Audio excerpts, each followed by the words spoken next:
going on, Lakers fans? Welcome into the Lakers Report. My name is Patrick Siepman. Coming up on today's show, we're going to be going over a wild trade idea where it had the Lakers landing Jimmy Butler. That was coming in from Bleacher Report. And then JJ Redick. He's apparently going to meet with the Lakers once the NBA Finals wraps up. So get you guys some quotes coming in from Adrian Wojnarowski on that. Then also Zach Edey in the latest Bleacher Report mock draft. He had the Lake Show taking the Purdue Center at pick 17. But what sparked all these Jimmy Butler trade rumors with the Los Angeles Lakers? Well, he actually attended a Sparks game where he showed some love to Cameron Brink, and there was an interview that Cameron Brink did, and she was like choosing, player or player, and she necessarily chose Jimmy Butler over every NBA player, in the league right now. And then Jimmy decided to go show some support, and then during a halftime interview with ESPN, Jimmy Butler said, 22 just looks good in the purple and gold. But then Jimmy shut down those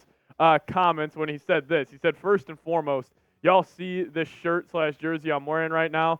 22, purple and gold, says Brink, not Butler, unfortunately. Sorry, LA fans. And this was just typical Jimmy Butler trolling. We know Jimmy Butler likes to have fun with fans, likes to kind of, obviously add a little more fun to this NBA offseason, and I think that's what he was doing with this one. So this was just typical Jimmy trolling Lakers fans, as obviously, the Lakers have been in talks of acquiring him, for a while now. But, Jimmy just decided to shut that down. But Bleacher Report put out a wild trade idea, and this was an absolute haul being sent to Miami, where they sent Austin Reaves, Rui Hachimura, Jared Vanderbilt, Jalen Hood-Schifino, and 2 first-round picks in 29 and 31.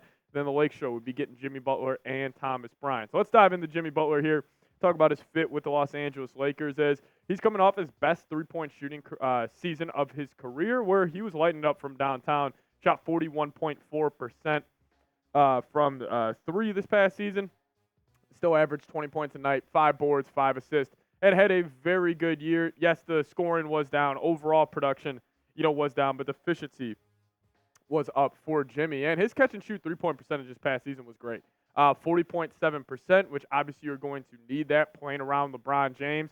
As if I had to pick the best attribute for a player next to LeBron, it's probably the catch-and-shoot three-point ability. But, hey, pull-up three-point percentage, great as well, 39.6. Pull-up midi, actually a lot lower this past season in comparison to the ones before, only at 39.2. Less than 10 feet at 55.8. So Jimmy, very efficient from the field, but it's some more analytics on him, and I love using these stats when, evaluating players running certain plays. So points per ISO. This is necessarily saying how many points does Jimmy Butler generate per ISO possession, where it was at 1.07 in the 80th percentile. Points per post-up, he actually wasn't as good as I thought, only 0.84, which he is a guard, so it's going to be lower, but, was only in the 17.9 percentile. But this is where Jimmy Butler's at its best, and why I think he would actually be a good fit next to LeBron James, since LeBron, he's going to acquire double teams, he's going to have these guys, in spot-up opportunities, and Jimmy Butler's one of the best in the league at 1.23 points per spot-up this past season,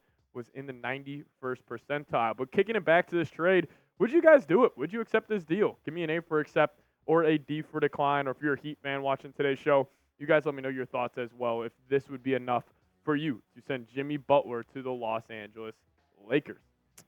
Now, what is the latest around JJ Redick and the Lakers as the NBA Finals? It's a 3-0 lead for the Boston Celtics, Game 4 tonight. So maybe they do wrap it up, and then maybe the Lakers can finally get something going here on the head coaching search. Well, Woj dropped an interesting quote talking about the latest on JJ Redick, as he says JJ Redick will formally interview for the Los Angeles Lakers coaching job this weekend, and a strong performance is expected to move him into the forefront of the franchise's search, sources told ESPN. Redick, an ESPN NBA analyst who played 15 years in the league, had a 90-plus minute visit with Lakers vice president and general manager Rob Pelinka last month at the Chicago Draft Combine. Now, a trip to Los Angeles will go far deeper into detail on the job, and the meetings will include Pelinka and owner Jeannie Buss. And the Lakers need to get a move on this because, I think there's 3 names that I think are, could be the next head coach, and James Borrego, Sam Cassell, and JJ Redick.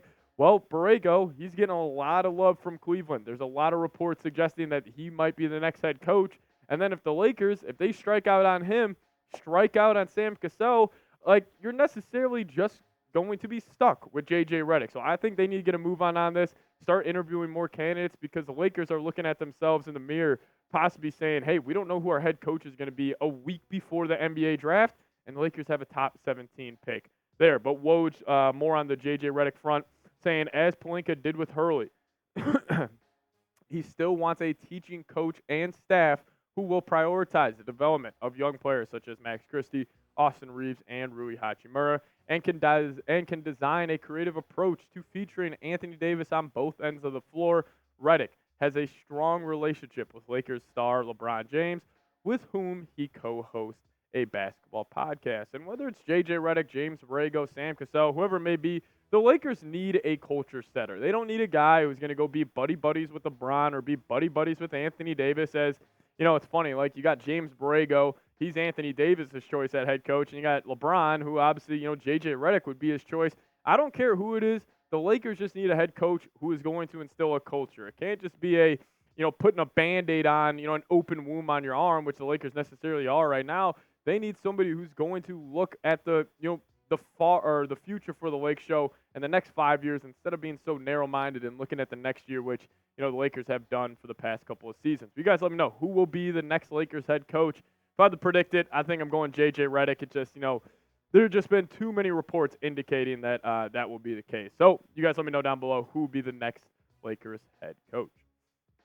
Now, Bleacher Report did drop their latest mock draft, and they had an interesting pick for the Lake Show. They had them taking Purdue Center Zach Edey. As this was an absolute shocker to me, because I just feel like the Lakers should go so many different directions besides the Purdue Center. But Edey, you know, coming off back-to-back Player of the Years, he is the best player in college basketball, and, you know, he is a dominant center. I mean, averaging 25 a night, 12 rebounds, 2 blocks, can shoot it actually pretty efficiently from the field and free throw line as well. So, you know, Edey's one of those guys where it's like, you know, the biggest debate with him is like, will, you know, the stats you see on screen right now, can they translate to the next level? Will a back-to-the-basket, you know, big be able to average 20 and 10 in the league? You know, that jury is, you know, still out there, and we'll have to wait and see how that plays out. But, you know, the thing about Edey that obviously makes him such an enticing prospect is just his size. Like, this is ridiculous. He is 7'4" without shoes on.